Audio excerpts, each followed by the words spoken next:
नमस्ते, स्वागत है आप सभी का योगिक लाइफ में। आज बात करेंगे कुछ स्पेशल आसनों। स्पेशल से मेरा मतलब है कि कुछ एक तो मैं बैठे हुई पोजीशन में जो आसन किए जाते हैं उनके बारे में आपको बताने जा रही हूँ, लेकिन उनके फायदे बहुत कमाल के हैं। अगर उनमें से पहले आसन की बात की जाए तो वो नर्वस सिस्टम पे काम करते हैं। तो हम ये जानते हैं आज 4 आसन जो बैठे हुए किए जाते हैं, मतलब बैठक स्थिति में किए जाते हैं, उनके बारे में। सबसे पहले बात करेंगे पश्चिमोत्तानासन और उसके बाद में बात करेंगे उसका कॉम्प्लीमेंट्री आसन कंधरासन या फिर सेतु बंधनासन के बारे में। किसी भी आसन को जानने से पहले हमें उसके डोंट्स पता होनी चाहिए कि उन आसन को कौन परफॉर्म नहीं कर सकता या फिर किसने परफॉर्म नहीं करना चाहिए, इसके बारे में।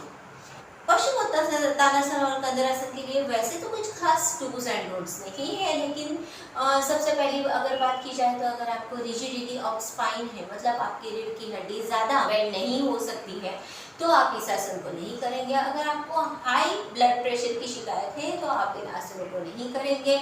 अगर आपको गर्दन से लेके या कमर से लेकर कोई तकलीफ है, मतलब स्पॉन्डिलाइटिस हो गया या फिर आपको गर्दन में सर्वाइकल स्पॉन्डिलाइटिस हो गया, तो इन दोनों में से अगर कुछ है तो भी आप इस आसन को नहीं करेंगे। इसी के साथ साथ में अगर पीरियड से, पेट से रिलेटेड कोई ऑपरेशन हुआ है या फिर कमर का कोई ऑपरेशन हुआ है तो आप ये आसन नहीं करेंगे। अगर आपको तेज शियाटिका की तकलीफ है तो भी आप इस आसन को नहीं करेंगे। ये तो हो गई बात किसने इस आसन को नहीं करना चाहिए। अब जानते हैं इन आसनों को करने से फायदा क्या क्या होता है। पश्चिमोत्तानासन और कंधरासन दोनों के ऑलमोस्ट फायदे सेम है, क्योंकि दोनों ही एक दूसरे के कॉम्प्लीमेंट्री आसन है। पश्चिमोत्तानासन में बॉडी का फॉरवर्ड बेंडिंग है और कंधरासन में बॉडी का बैकवर्ड बेंडिंग है। दोनों में नर्वस सिस्टम के ऊपर बहुत ही कमाल का असर पड़ता है, बहुत ही पॉजिटिव असर पड़ता है। नर्वस सिस्टम रिलैक्स होने में फायदा होता है, मेंटल स्ट्रेस या फिर एंजाइटी दूर होने में फायदा होता है, ब्रेन की तरफ अच्छे से सर्कुलेशन होता है, पेट में जो ऑर्गन्स हैं उनका टोन अच्छा रहता है, क्योंकि फॉरवर्ड बेंडिंग है तो पेट के ऑर्गन को मसाज होगा तो उनका सर्कुलेशन बढ़ेगा तो अल्टीमेटली उनका टोन बहुत अच्छा हो जाएगा। कंधरासन में भी सेम वही फायदा है कि आपके पेट के ऑर्गन्स को टोन मिल जाता है। कंधरासन में एक चीज और होती है कि स्पाइनल कॉर्ड बैकवर्ड बेंड होता है और बैकवर्ड बेंड होने की वजह से उसकी ताकत भी बहुत बढ़ जाती है। स्पाइनल कॉर्ड का बैकवर्ड बेंड होना बहुत ही इम्पोर्टेंट बात है। डेली हमारी एक्टिविटीज होती है उसमें स्पाइनल कॉर्ड जनरली इस तरह फॉरवर्ड बेंडिंग करते रहते हैं, लेकिन बैकवर्ड बेंडिंग उसे अगर पर्पसफुली बैकवर्ड बेंड किया जाए तो ही होता है, अदरवाइज बैकवर्ड बेंडिंग नहीं होता है ना। तो इसके लिए भी बहुत ज़रूरी है। ये तो हो गए मेन फायदे ना। तो अब जानते हैं इसी के साथ साथ में और क्या फायदे होते हैं। पश्चिमोत्तानासन में आपकी कमर फ्लेक्सिबल होने में फायदा होता है, आपकी थाइस को ताकत आती है, आपका पीठ के जो मसल्स होते हैं उनमें ताकत आती है, आपके पेट और छाती के ऊपर प्रेशर पड़ता है तो उस वहाँ के जो ऑर्गन्स होते हैं उनमें भी बहुत अच्छे से ताकत आने में हेल्प मिलती है। अब जानते हैं कंधरासन में क्या होता है। तो कंधरासन में फिर से वही सेम फायदे होते हैं। जब भी मैं कोई 2 आसन आपको बता रही हूँ तो उन आसनों को आपको बैक टू बैक ही परफॉर्म करना चाहिए। ये मैं आपको पहले वीडियोस में भी बता चुकी हूँ, आज फिर से आपको रिमाइंड करवा रही हूँ। शुरू करते हैं पश्चिमोत्तानासन के साथ में। पश्चिमोत्तानासन के लिए बैठक स्थिति में आ जाएंगे। बैठक स्थिति मतलब दोनों पैर स्ट्रेट और दोनों हाथ बॉडी के साइड्स में। अब पश्चिमोत्तानासन करने के लिए सांस लेते हुए दोनों हाथों को एक साथ ऊपर करेंगे और फिर सांस छोड़ते हुए धीरे से बेंड करेंगे खुद को। कोशिश कीजिएगा कि सिर मतलब फॉरहेड नीज से टच होना चाहिए, पैरों को घुटनों में मोड़ना नहीं है। स्लोली ब्रीथिंग शुरू रहेगा। ब्रीथ इन, ब्रीथ आउट, ब्रीथ इन, ब्रीथ आउट। इस स्टेज में होल्ड करना है। ध्यान रहे कि नीज को बेंड नहीं करना है। आसन छोड़ने के लिए फिर से सांस छोड़ते हुए 1 और दोनों हाथ साइड से नीचे 2। जानते हैं ऐसे तो बंधन आसन या कंधर आसन कैसे करते हैं। पहले शयन स्थिति में जाएंगे। अब शयन स्थिति में दोनों पैरों को बिल्कुल कमर के नज़दीक तक मोड़ लेना है। अब दोनों हाथों से दोनों पैरों को पकड़ेंगे और धीरे से पूरा बॉडी उठाने की कोशिश करेंगे। पूरे बॉडी का वज़न इस स्टेज में हमारे कंधों पर और हमारे पैरों पर आता है। स्लोली ब्रीथिंग शुरू रहेगा। ब्रीथ इन, ब्रीथ आउट, ब्रीथ इन, ब्रीथ आउट। ध्यान रहे कि आसन तब तक ही करना है जब तक आप खुद को इस स्टेज में होल्ड कर सकते हो। जैसे ही ऐसा लगता है कि बस अब होल्ड नहीं हो रहा है तो धीरे से आसन छोड़ेंगे और फिर से करने की कोशिश करेंगे।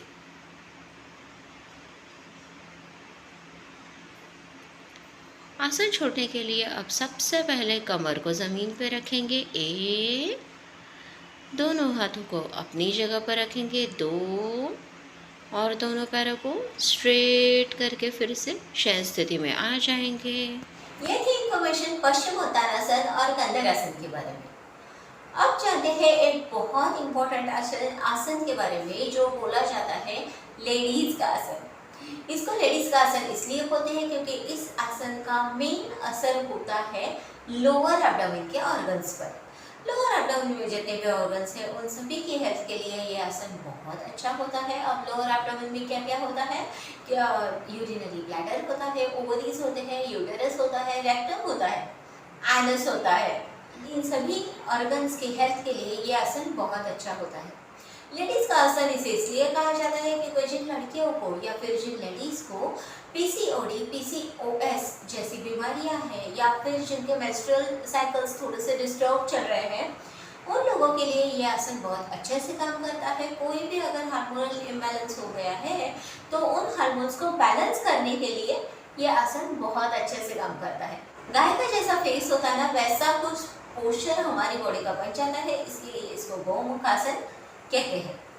अब जानते हैं गोमुखासन कौन नहीं कर सकता।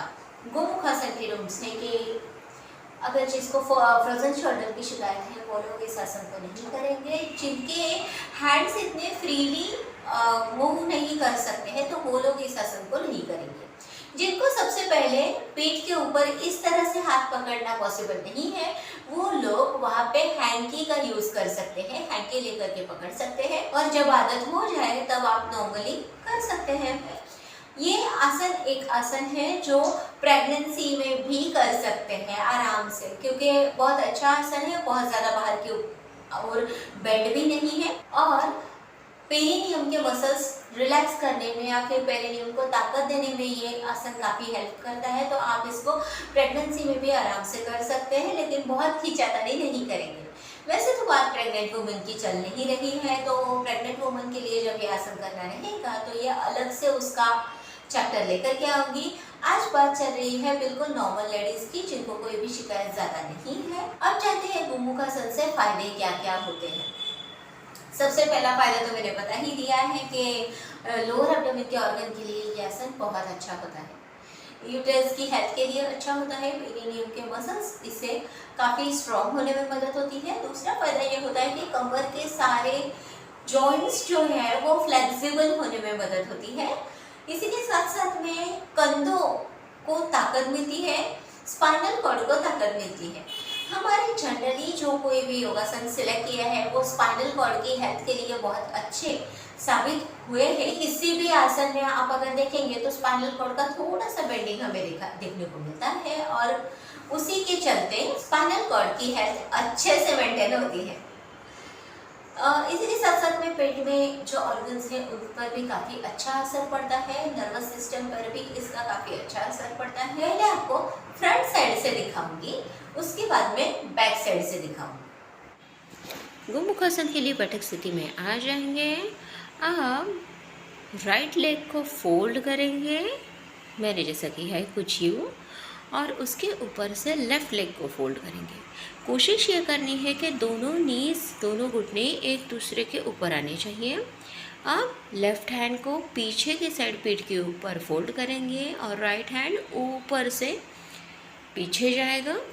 दोनों हाथों को इस कुछ एक दूसरे से पकड़ने की कोशिश करनी है।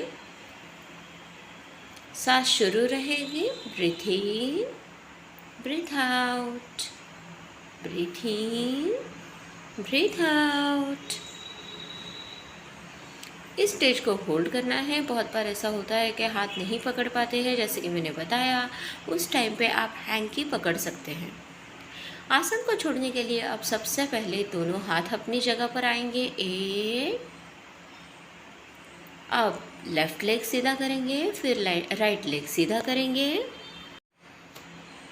हाथों के पोजीशन को पीछे से दिखाने के लिए आसन को पीछे से दिखा रही हूँ, बस प्रोसीजर वही रहेगा। मेरे हाथों के ऊपर ध्यान दीजिएगा। कुछ इस तरह से हाथों को पकड़ना है कि ऊपर की उंगलियों से नीचे की उंगलियां खींचनी है।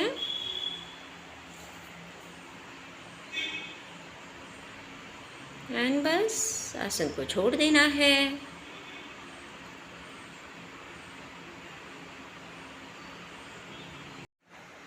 यही आसन दूसरे साइड से करना है। जैसे कि मैंने तब लेफ़्ट हैंड नीचे से लिया था, अब राइट हैंड नीचे से लेंगे। तब मैंने लेफ़्ट लेग को नीचे से लिया था, अब राइट लेग को नीचे से लेंगे।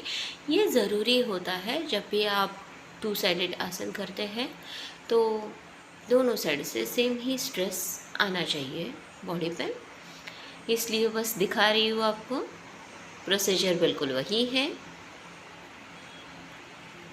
अब जानते हैं नेक्स्ट आसन, जिसका नाम है अर्ध मत्स्येंद्रासन। अर्ध मत्स्येंद्रासन का नाम अर्ध मत्स्येंद्रासन इसलिए है क्योंकि इसको मत्स्येंद्र ऋषि ने इंट्रोड्यूस किया है। मत्स्येंद्र ऋषि ने एक्चुअली ये आसन नहीं इंट्रोड्यूस किया था, इससे भी और डिफिकल्ट इंट्रोड्यूस किया था, लेकिन वो आसन नॉर्मली सभी को करना पॉसिबल नहीं है, इसलिए हम अर्ध मत्स्येंद्रासन करते हैं। जानते हैं अर्ध मत्स्येंद्रासन के रूल्स क्या होते हैं। अर्ध मत्स्येंद्रासन, जिनको स्पॉन्डिलाइटिस की शिकायत है वो लोग नहीं कर सकते, जिनकी स्पाइनल कॉर्ड रिजिड है वो लोग नहीं कर सकते हैं। जनरली आपका स्पाइनल कॉर्ड रिजिड हो तो आप कोई भी आसन जल्दी से नहीं करेंगे, थोड़ा धीरे धीरे होकर के जाएंगे। जब स्पाइनल कॉर्ड में थोड़ी सी फ्लेक्सिबिलिटी आ जाएगी तभी आप आसनों को आगे प्रैक्टिस करेंगे। जिनकी नी जॉइंट की सर्जरी हुई है वो लोग ये आसन नहीं करेंगे। जिनकी कमर में कोई सर्जरी हुई है वो लोग ये आसन नहीं करेंगे। जिनकी एल्बो में सर्जरी हुई है वो लोग ये आसन नहीं करेंगे। जिसका फ्रोजन शोल्डर है वो लोग भी ये आसन नहीं करेंगे। इसी के साथ साथ में पीरियड्स में ये आसन नहीं करना है। पीरियड्स में और प्रेगनेंसी में जनरली कोई भी आसन आप नहीं करेंगे। जो बहुत इजी है, स्पेशली प्रेगनेंसी के लिए डिजाइन किए हैं, वही आसन प्रेगनेंसी में करने हैं। और पीरियड्स में कोई भी योगासन नहीं करना है, उन 4-5 दिनों में रोक ही देना है।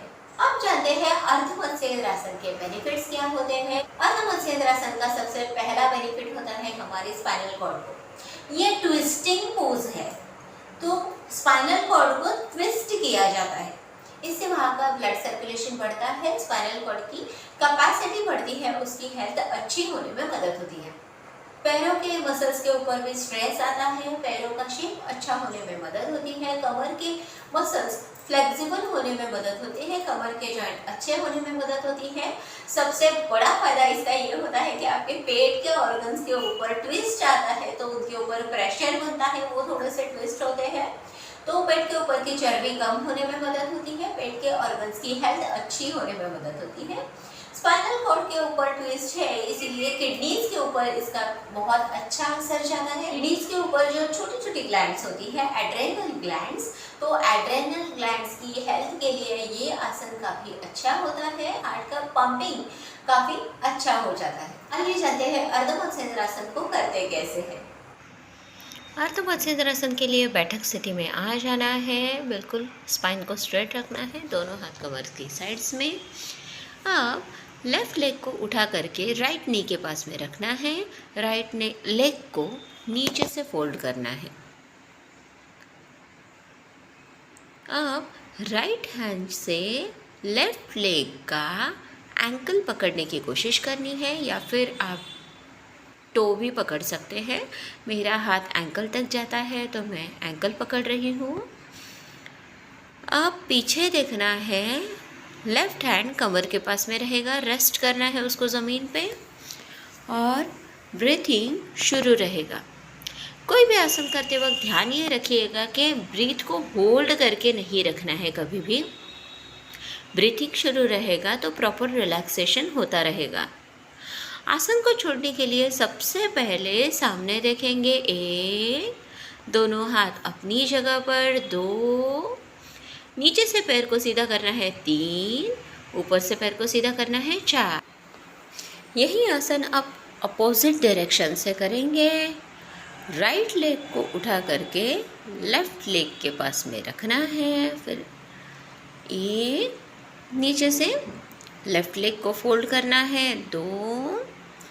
अब लेफ्ट हैंड से राइट लेग के एंकल को पकड़ने की कोशिश करनी है 3। लेफ्ट हैंड कुछ यूं कमर के पास में रखा हुआ और पीछे की तरफ देखेंगे। अच्छा खासा ट्विस्ट बॉडी को इससे मिलता है। एक बार अगर आप फाइनल स्टेज पे जाएंगे तो यू कैन एक्सपीरियंस कि इतना अच्छा से ट्विस्ट मिलता है। आसन को छोड़ने के लिए फिर से वही कि आप सामने देखेंगे, दोनों हाथ जगह पर आएंगे। पहले नीचे से पैर को सीधा करेंगे, अब ऊपर का पैर सीधा। This was all about sitting poses. आशा करती हूँ आज की वीडियो आपको पसंद आई होगी। पसंद आई हो तो उसे लाइक जरूर कीजिएगा, शेयर कीजिए अपने दोस्तों के साथ, सब्सक्राइब कीजिए मेरे चैनल को, also press the bell icon and will see you आपसे नेक्स्ट वीडियो में। तब तक के लिए be happy, keep smiling, take care, keep doing yoga.